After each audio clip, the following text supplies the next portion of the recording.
Ya Tuhan, sungguh kami bersyukur Engkau Allah yang senantiasa dan terus menyertai kehidupan kami. Keberadaan kami pada pagi hari ini boleh ada di rumah Tuhan yang kudus ini juga satu anugerah yang Kau berikan bagi kami. Bukti kebesaran daripada Allah kami yang hidup, yang terus memberikan kami undangan untuk kami boleh datang di rumah Tuhan. Bersama-sama memuji dan memuliakan Engkau ya Tuhan. Biarlah puji-pujian yang telah dinaikkan ini ya Tuhan bagi umat-Mu menjadikan dupa yang harum di hadapan. Dan sebentar setiap kami ya Tuhan rindu untuk mendengarkan suara-Mu. Biarlah Engkau berbicara bagi hamba-Mu, melalui hamba-Mu bagi setiap jemaat-Mu. Tuhan, sertai hamba-Mu di dalam menyampaikan apa yang menjadi isi hati-Mu. Tuhan, tolong kuasai hamba-Mu, dan biarlah kuasa Roh Kudus Tuhan juga bekerja dari setiap telinga yang mendengar kebenaran-Mu ini.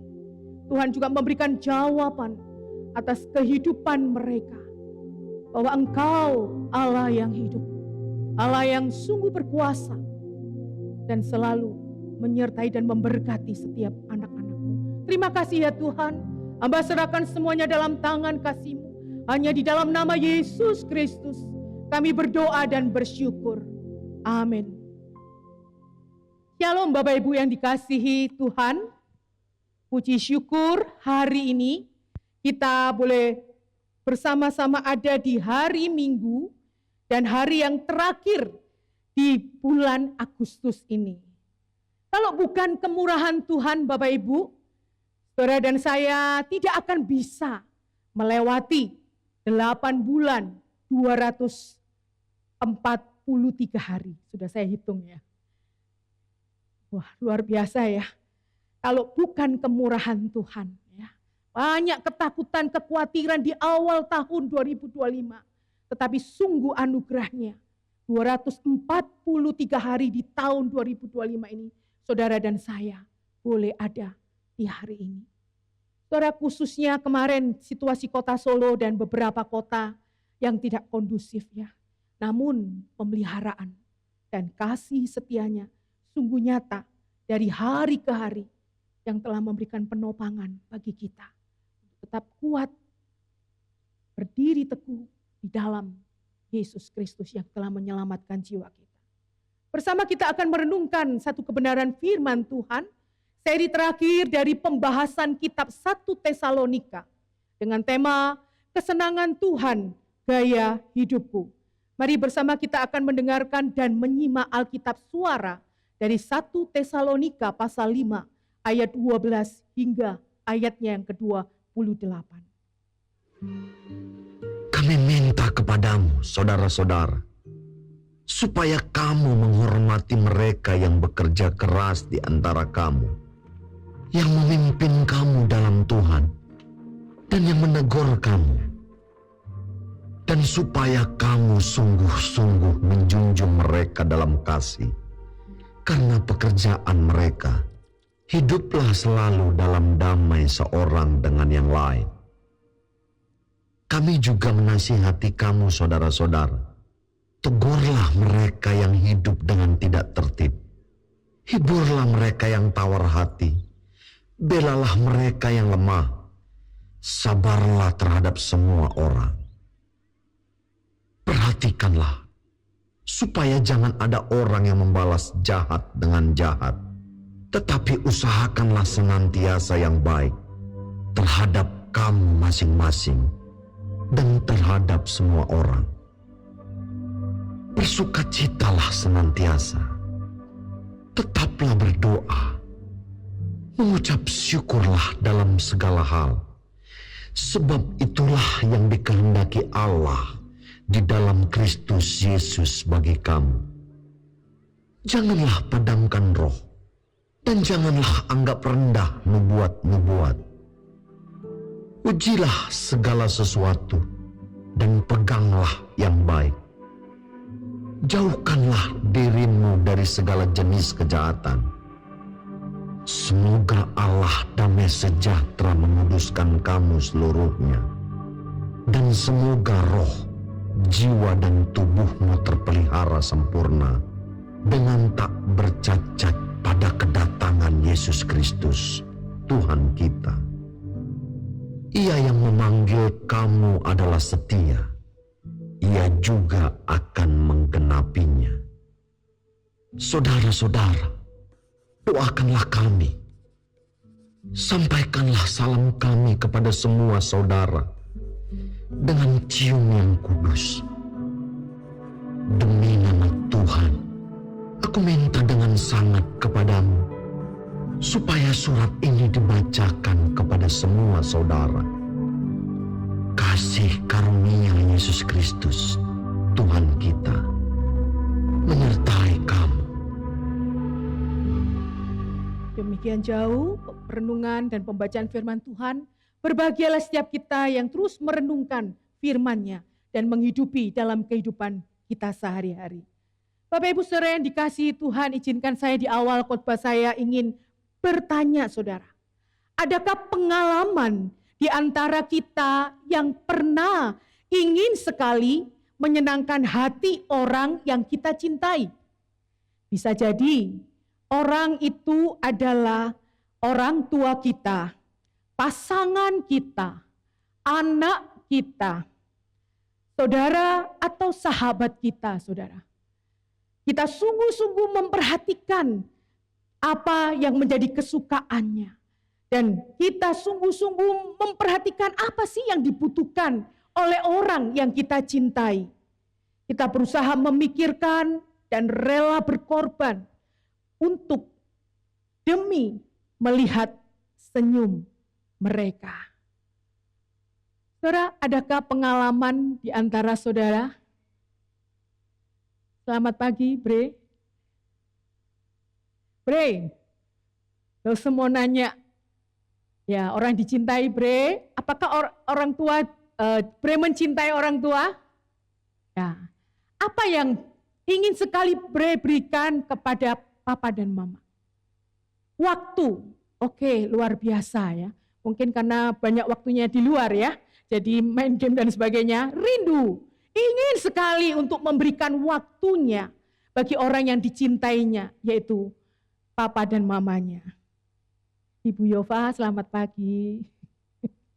Ibu Yova, apa yang ingin sekali Ibu Yova berikan kepada orang yang dicintai? Ada pengalaman? Apa Bu Yova?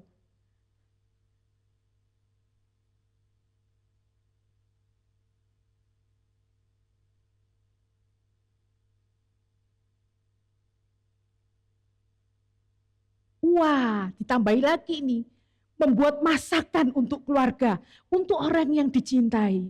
Enak sekali ya Pak Yan masakannya Pak. Wah mantap. Yova Kitchen ya. Sungguh bersyukur kalau kita boleh memikirkan ya. Dan merenungkan apa toh? Apa yang bisa saya berikan kepada orang yang saya cintai ini. Saudara, saya punya pengalaman saudara. Ketika saya waktu masih studi di Seminari Alkitab Asia Tenggara saudara. Ada tradisi di mana ketika kami boleh kembali dari ladang praktek pelayanan 2 bulan. Mahasiswa diminta untuk mengumpulkan berkat atau persembahan kasih yang diterima dari ladang praktek pelayanan kepada staf saat yang bertugas saudara. Kemudian staf saat itu menghitung semua persembahan kasih itu dan kemudian membagikan dengan rata sejumlah mahasiswa yang ada dan juga terlibat dalam praktek pelayanan 2 bulan. Semua mahasiswa yang telah melayani 2 bulan itu mendapatkan berkat yang sama. Nah, Bapak Ibu, dari berkat inilah saya memikirkan papa saya, ya.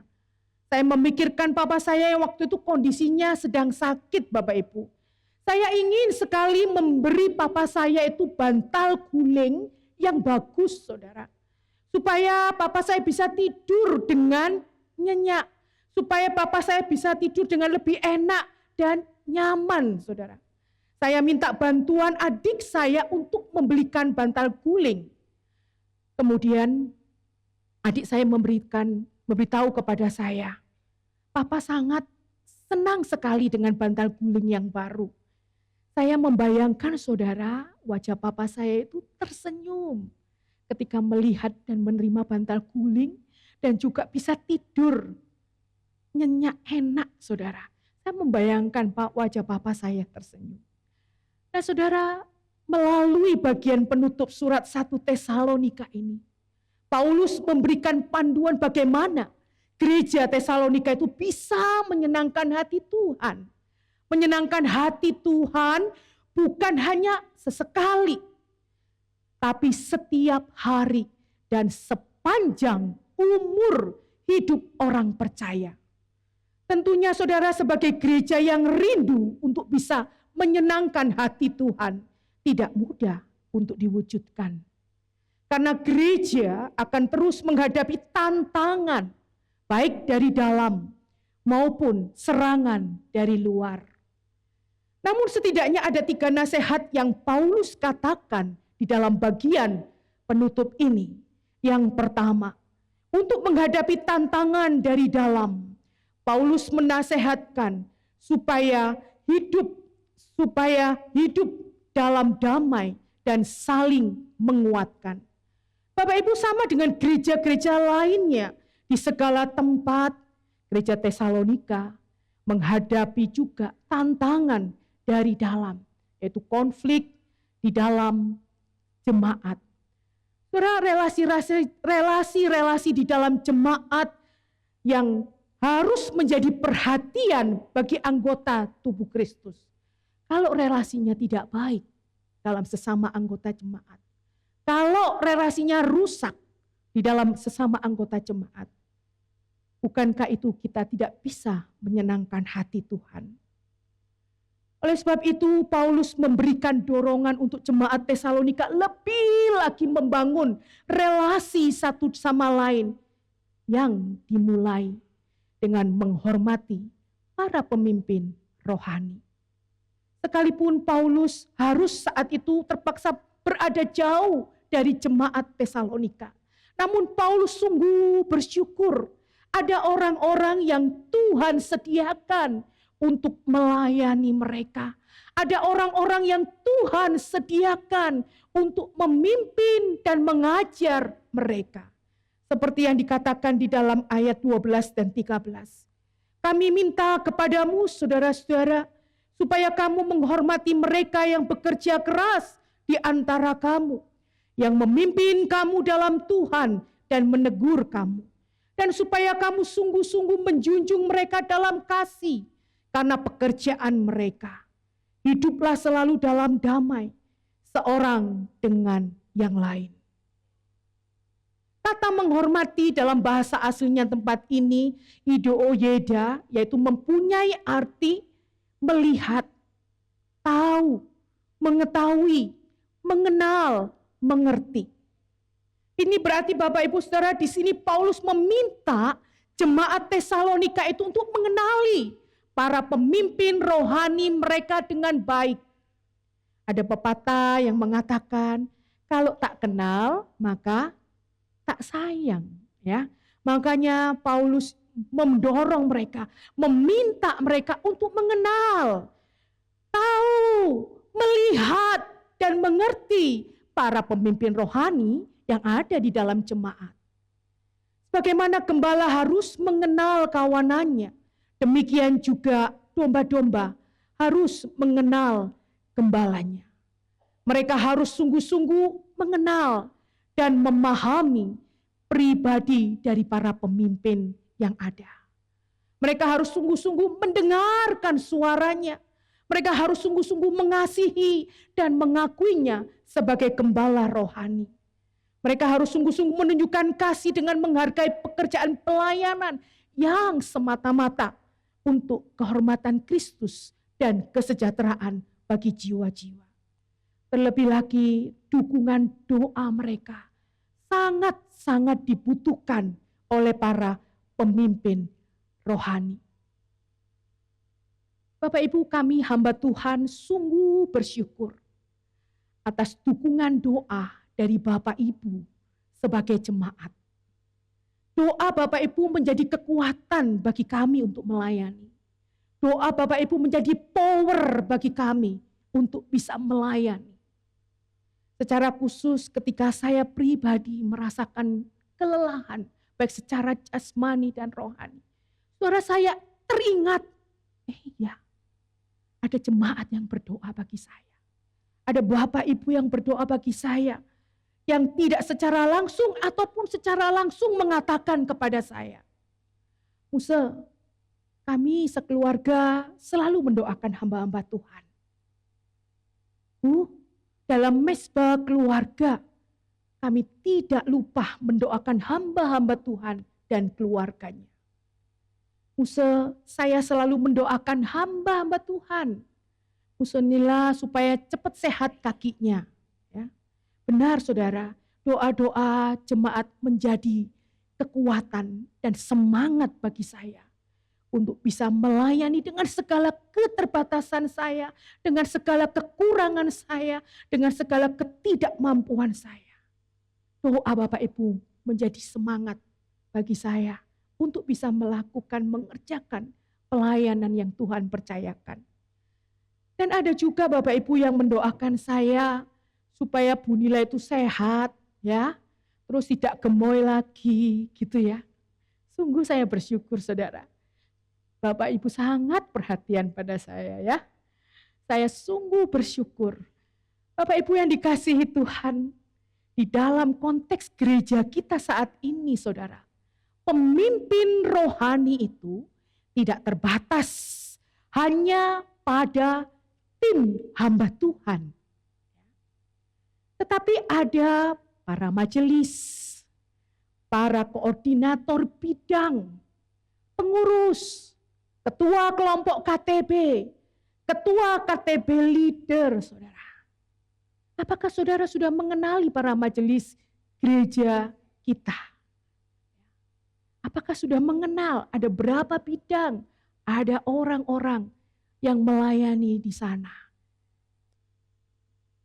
Bapak Ibu, mereka ini adalah orang-orang yang juga Tuhan pakai untuk memimpin dan melayani setiap jemaat di tempat ini. Untuk memiliki kehidupan yang lebih dekat kepada Tuhan. Untuk bertumbuh dan bergumul di dalam iman. Untuk menjalankan disiplin rohani bersama. Untuk saling melengkapi dan sebagainya. Mari Bapak Ibu yang belum terlibat di dalam kelompok-kelompok KTB, terlibatlah. Anda pasti, saya percaya, Anda akan mengecap betapa baiknya Tuhan. Kebenaran firman itu bukan hanya tertulis saja, tetapi bisa saudara dan saya nikmati.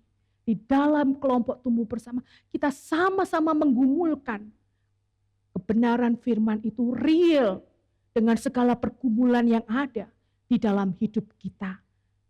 Bapak Ibu yang saudara dikasihi Tuhan, mari mulai setiap kita mengenali, tahu siapa para pemimpin rohani dalam gereja ini.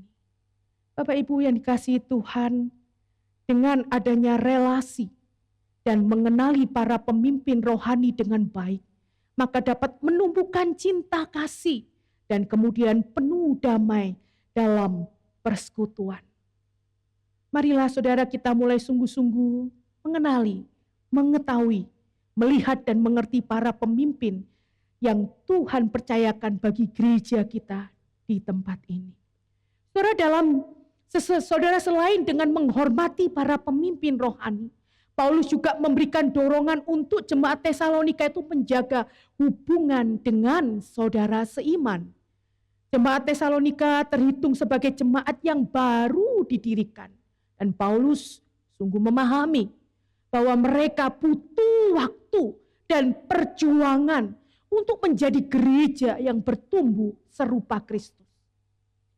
Pentingnya kasih dan kepekaan di dalam membangun persaudaraan sebagai saudara seiman, di mana setiap anggota memiliki tanggung jawab untuk melayani dan peduli terhadap satu sama lain dengan kasih karunia dari Allah. Saudara, setiap jemaat mempunyai peran untuk melakukan segala yang mereka bisa lakukan di dalam menjaga diri dari segala perbedaan. Tentu kita tidak ada yang sama. Anak kembar pun tidak sama, saudara ya. Tapi Tuhan berikan kasih karunia bagi kita. Di tengah-tengah segala keberbedaan yang ada, untuk kita boleh bersama-sama tumbuh dalam kasih. Namun cinta damai itu, saudara, tidak boleh membuat kita menutup mata terhadap dosa. Oleh sebab itu nasihat Paulus katakan, tegurlah mereka yang hidup dengan tidak tertib. Itu berarti bahwa setiap jemaat punya peran untuk memberikan peringatan yang lembut namun tegas kepada jemaat yang hidup tidak tertib, yang sembarangan atau tidak taat kepada ajaran Tuhan. Hiburlah mereka yang tawar hati. Sebagai anggota tubuh Kristus, kita pun diminta untuk peka melihat keadaan saudara seiman yang sedang patah semangat, yang lemah imannya, dengan segera memberikan penghiburan dan semangat. Ya, kita mulai melihat siapa nih yang gak hadir dalam kebaktian. Kenapa ya? Apa yang dialami ya? Apa ya? Tanya di WA ya. Gimana kamu kok gak datang ini kebaktian? Apa yang harus saya doakan? Ya, kita berikan semangat, kita dukung di dalam doa. Saudara, belalah mereka yang lemah. Setiap jemaat punya peran juga untuk mendukung, melindungi mereka yang lemah baik secara fisik, spiritual, dan sosial. Saudara, saya bersyukur Tuhan menempatkan Bapak Ibu Saudara sekalian, jemaat yang juga mengatakan kepada saya, Unila, kalau ada butuh bantuan, ya, jangan sungkan-sungkan ngomong sama saya. Ya.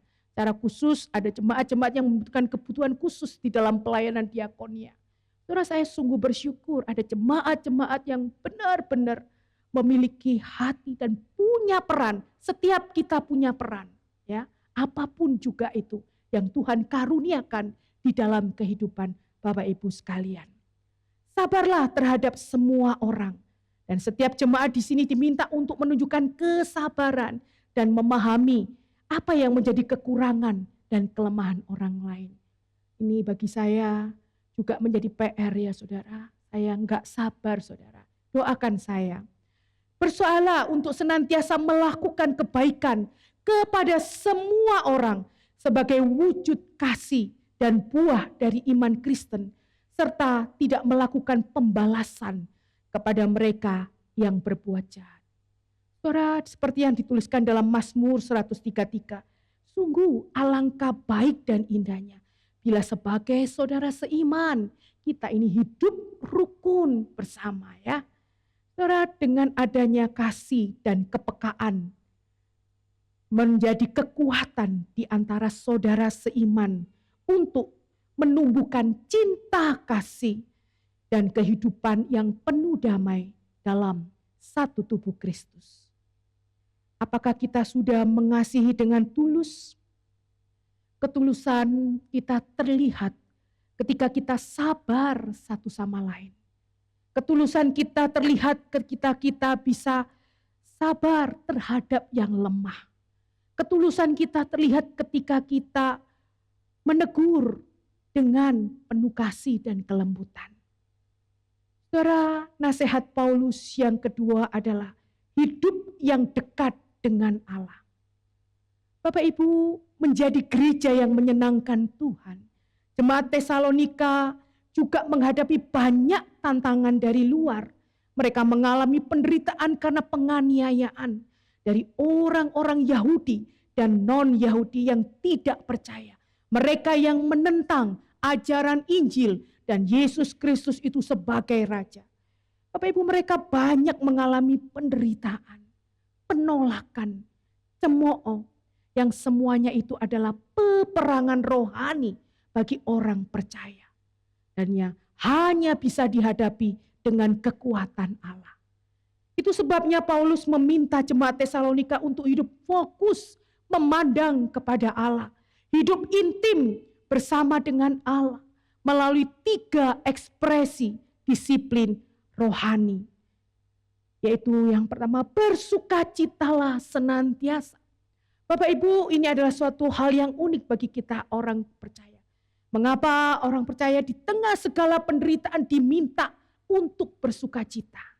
Ternyata sukacita itu, saudara, adalah perasaan bahagia yang begitu mendalam, yang bukan dirasakan karena situasi yang terjadi dalam diri kita.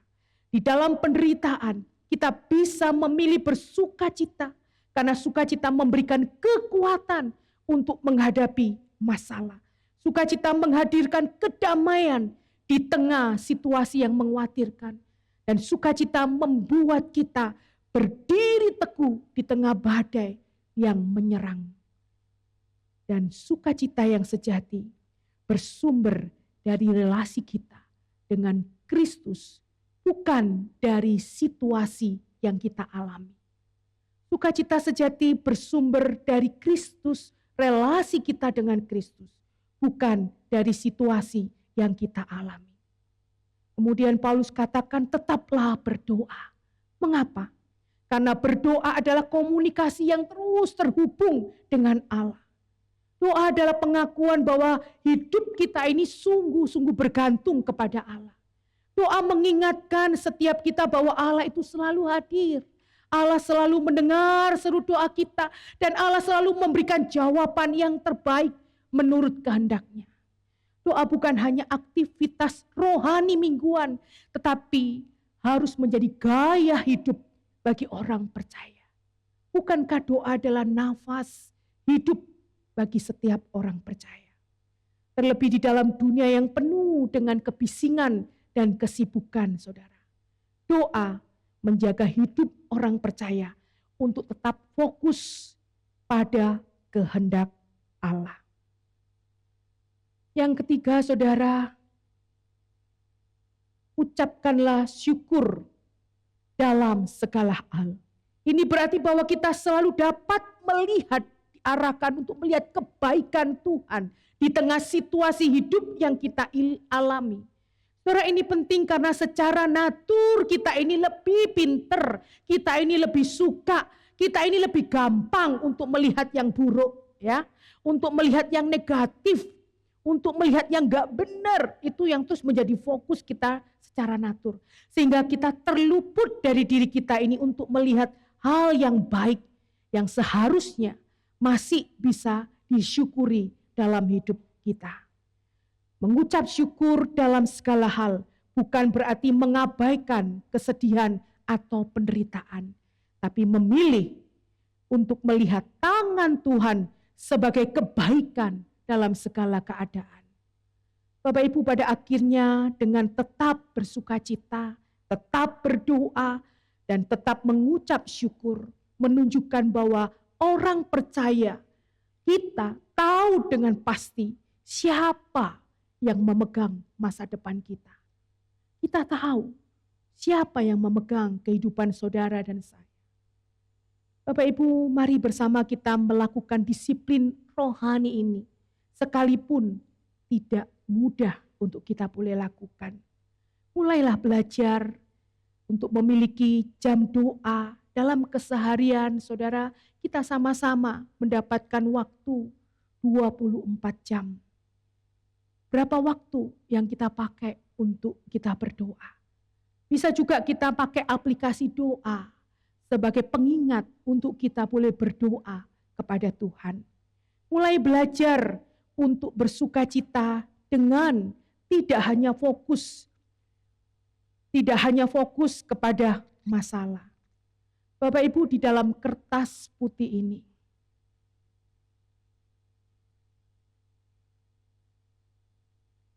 ada titik hitamnya. Bagi orang yang gak bersukacita, selalu melihat ke titik hitam karena fokusnya selalu kepada masalah. Bagi orang yang bersukacita akan melihat yang berwarna putih, yang lebih banyak, saudara. Karena fokus hidupnya selalu ada dan melihat lebih banyak kebaikan-kebaikan yang Tuhan berikan di dalam hidupnya. Saudaraku, kita juga mulailah belajar untuk mengucap syukur. Dimulai dari kita bangun di pagi hari, saudara. Terima kasih Tuhan, Engkau sudah memberkati. Sepanjang aku tidur, Engkau sudah mencurahkan berkat-Mu untuk hari ini. Aku boleh melakukan segala sesuatu yang boleh Kau percayakan. Saudara, bukankah itu kebenaran firman Tuhan? Tuhan memberkati anak-anaknya ketika tidur. Kita harus berpegang teguh pada firman Tuhan. Dan kita terus perkatakan di dalam hidup kita. Sehingga firman itu yang menancap. Membuat hidup kita terus senantiasa dapat bersyukur. Karena Tuhan. Kita bukan bersyukur karena ada orang yang lebih di bawah kita. Tidak diajarkan demikian, saudara. Tetapi kita dapat mengucap syukur karena Tuhan itu selalu menyertai hidup dan menolong setiap kita. Saudara, nasihat Paulus yang ketiga yaitu hidup yang tunduk pada otoritas firman.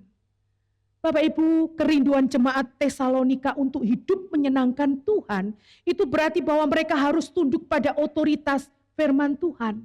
Hal ini sangat penting, karena di dalam menghadapi tantangan, baik dari dalam maupun dari luar, tiap jemaat bisa saja menggunakan kebenarannya atau pemikirannya sendiri yang dipakai sebagai standar kebenaran. Kebenarannya bisa saja berdasarkan pada budaya. Kebenarannya bisa saja berdasarkan pada keluarga, tradisi sebagai tolok ukurnya. Itu sebabnya Paulus tegaskan di sini, yang menjadi standar ukuran untuk menyenangkan hati Tuhan itu adalah firman Tuhan.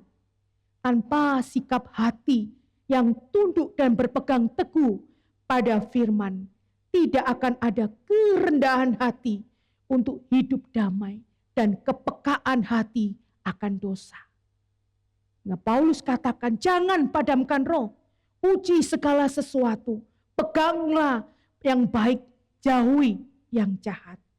Bapak Ibu, ini berarti bahwa hidup yang menyenangkan Tuhan adalah hidup yang mau menyerahkan diri dipimpin Roh Kudus untuk taat pada firman dan mau terus dimurnikan oleh kebenaran firman itu yang terus membentuk kehidupan saudara dan saya. Hidup yang tunduk pada otoritas firman bukanlah beban, tetapi adalah jalan menuju kehidupan yang utuh, damai, dan sesuai dengan rencananya. Berapa banyak waktu yang kita pakai untuk membaca dan merenungkan kebenaran firman-Nya?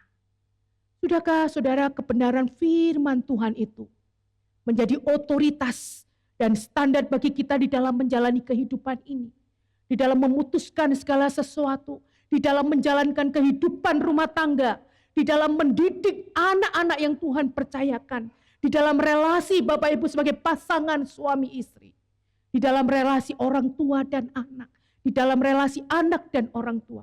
Sudahkah otoritas dan standar firman Tuhan itu kita pakai, sekalipun tidak mudah? Banyak air mata yang harus kita teteskan, karena hidup dibentuk dan diproses oleh Tuhan itu ada kesakitan untuk kita boleh sesuai dengan kehendak-Nya. Bapak Ibu, hidup menyenangkan Tuhan itu bukan satu tindakan atau sikap yang hanya seminggu sekali di gereja. Datang kebaktian, memuji Tuhan dengan ekspresi, memberikan persembahan dan sebagainya, melayani. Tapi hidup yang menyenangkan Tuhan harus menjadi gaya hidup setiap orang percaya. Setiap kita yang sudah ditebus oleh darah-Nya.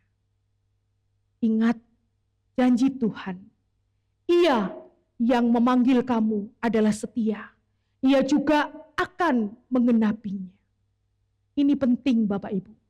Karena kita tidak mungkin hidup menyenangkan Tuhan dengan kekuatan kita sendiri. Karena kita ini orang berdosa. Yang seumur hidup kita ini masih bisa jatuh di dalam dosa. Dan dan membukakan hati Allah. Maka ini penting bagi kita bahwa kita tidak berjuang sendiri. Tuhan yang telah memanggil kita juga yang memampukan kita untuk menyenangkan Dia. Nah, pertanyaannya, apa jaminannya bahwa Allah sendiri yang akan memampukan kita untuk menyenangkan dirinya? Saudara, jaminannya adalah Injil. Ketika kita rindu menyenangkan Tuhan, Tuhan itu sudah tersenyum, saudara. Ya. Ketika ada kerinduan di dalam hati saudara dan saya, Tuhan, aku mau menyenangkan. Aku mau menyenangkan hatimu. Tuhan sudah tersenyum, saudara. Ya. Injil memberikan jaminan bagi kita untuk membuat Tuhan tersenyum dan menyenangkan hatinya. Walau kita jatuh bangun, sering gagal di dalam melakukan yang baik dan benar, Allah tidak menunggu kita sempurna. Allah tidak menunggu kita sempurna dan kemudian kita bisa melakukan dengan sempurna. Dan selalu kita bisa menyenangkannya tanpa Allah menunggu kita sempurna. Allah sudah tersenyum pada kita dan selalu tersenyum pada kita anak-anaknya. Sama seperti orang tua yang memiliki anak kecilnya, saudara, yang masih merangkak dan kemudian belajar berdiri dan kemudian bertati-tati untuk berjalan, jatuh lagi. Apa yang dilakukan orang tuanya, mamanya? Ayo nyo bangun, ayo cepet, mama di sini, ayo semangat nyo, ayo pinter. Anak sopo iki kok iso melaku saiki, nah ya kan, dengan senyum masih menyambut, masih memberikan pegangan, memberikan semangat, ayo berjalan. Itulah orang tua kepada anak kecilnya yang sedang belajar berjalan aja, yang belum bisa, masih jatuh bangun, sudah memberikan senyuman, kesenangan hatinya nyata. Demikian juga Allah terhadap kita. Ia selalu tersenyum penuh kasih. Bahkan di saat kegagalan terburuk dalam kehidupan kita. Mengapa bisa begitu? Karena salib, Bapak Ibu. Karena salib Kristus yang sudah membayar lunas hutang dosa kita. Kristus sudah menanggung hukuman dosa kita. Saat kita beriman kepada Kristus, sejak itulah kebenaran, kekudusan, dan keindahan Kristus itu dianugerahkan bagi kita, anak-anaknya. Itulah Injil. Tiap kali kita ingat Injil, ingatlah Tuhan Yesus yang sudah mengorbankan segala-galanya demi kebahagiaan sejati dalam hidup kita dan demi keselamatan kekal jiwa kita. Itulah yang menjadi sumber motivasi kita dan sumber kekuatan kita untuk kita bisa rela melakukan apapun bagi Kristus. Untuk kita bisa setia, untuk kita bisa tekun tiap hari berjuang untuk mempersembahkan hidup yang menyenangkan Tuhan. Adalah karena Kristus yang sudah mengorbankan segala-galanya bagi kebahagiaan sejati kita dan kekekalan dan keselamatan yang kekal bagi setiap kita. Mari saudara, saat ini tundukkanlah hatimu di hadapan Tuhan. Berdoalah secara pribadi kepada Tuhan dari kebenaran firman Tuhan yang sudah disampaikan. Hanya saudara dan Tuhan yang tahu. Sudahkah selama ini memiliki hidup yang menyenangkan hatinya? Berdoalah, nyatakanlah apapun yang selama ini saudara sudah berusaha sedemikian rupa untuk menyenangkan hatinya. Namun banyak sekali kegagalan. Saudara, Tuhan tersenyum. Tuhan memberikan senyuman yang termanis. buat saudara dan saya ketika gagal, jatuh, dan jatuh lagi, untuk mempersembahkan hidup yang menyenangkan hatinya. Berdoalah, nyatakanlah tekadmu, nyatakanlah komitmenmu di hadapan Tuhan. Dia yang sudah merelakan segala-galanya, menyerahkan nyawanya melalui kematiannya di atas kayu salib. Darahnya yang sudah tercurah menyucikan kita dari segala dosa. Itulah yang menjadi motivasi kita, yang mendorong kita untuk terus dan terus mempersembahkan hidup yang menyenangkan hatinya.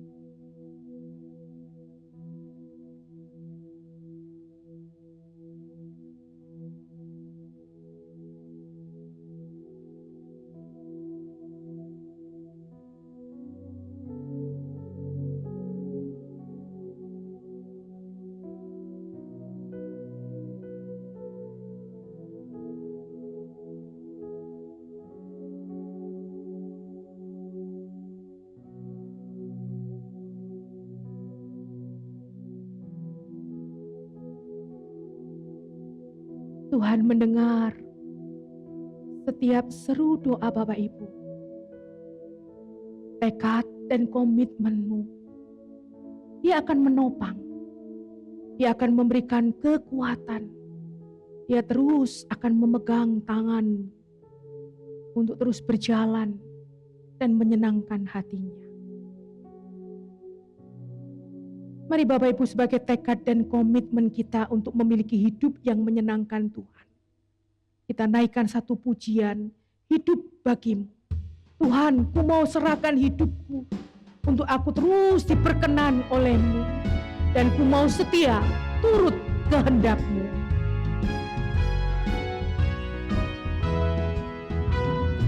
Hidup bagimu, serahkan diriku, seluruh hidupku perkenankanmu. Aku mau setia turut kehendak-Mu, memikul salib, ikut Tuhan. Mari kita bangkit berdiri, katakan bersama-sama. Yesusku, Tuhanku, ku serahkan diriku. Kau rela disalibkan untuk menebusku, dan Engkaulah Tuhanku, tinggal di hatiku sepanjang umur hidupku. Ku serahkan bagimu.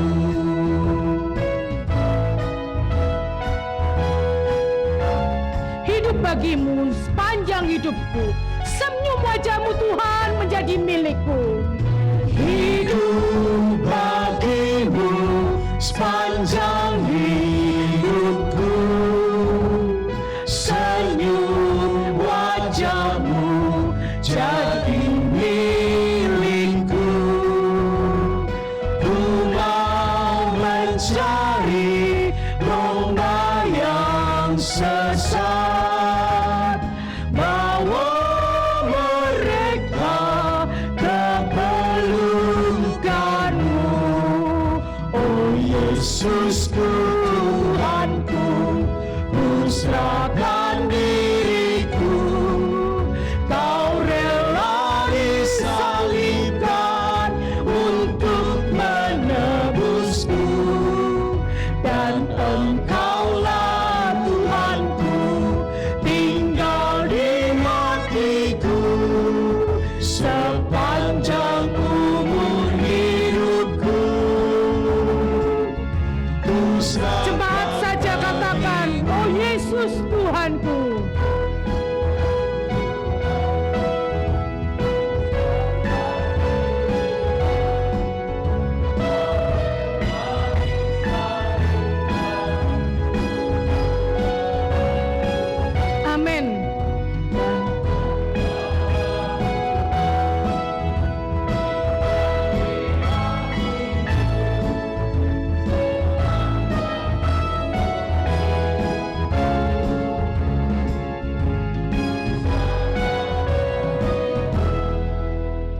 ya Tuhan, sungguh kami bersyukur untuk kebenaran firman-Mu yang sudah berbicara bagi setiap kami, mengingatkan dan menegur kami ya Tuhan. Ampuni kami ya Tuhan, yang selama ini menjalani hidup yang sembarangan, tanpa peduli dengan Tuhan, ataupun saudara-saudara seiman yang ada di tempat ini ya Tuhan. Tolonglah dan mampukan setiap jemaat-Mu Tuhan, untuk memiliki kehidupan yang terus menyenangkan hati-Mu. Sepanjang umur mereka, Engkau dapati mereka tetap setia, tetap memiliki hati dan hidup yang menyenangkan Engkau. Terima kasih ya Tuhan, Kau berkati dalam setiap hal yang mereka kumpulkan, yang mereka rindukan. Engkau Allah kami yang berkuasa, dan Engkau Allah yang terus memberikan pertolongan. Terlebih Engkau terus memberikan senyuman bagi kami, untuk terus mendorong kami, untuk terus dapat memiliki hidup yang menyenangkan hati-Mu. Terima kasih ya Tuhan, berkati setiap kami. Di dalam nama Tuhan Yesus Kristus, kami sudah berdoa dan bersyukur. Semua yang percaya katakan, amin. Silakan duduk.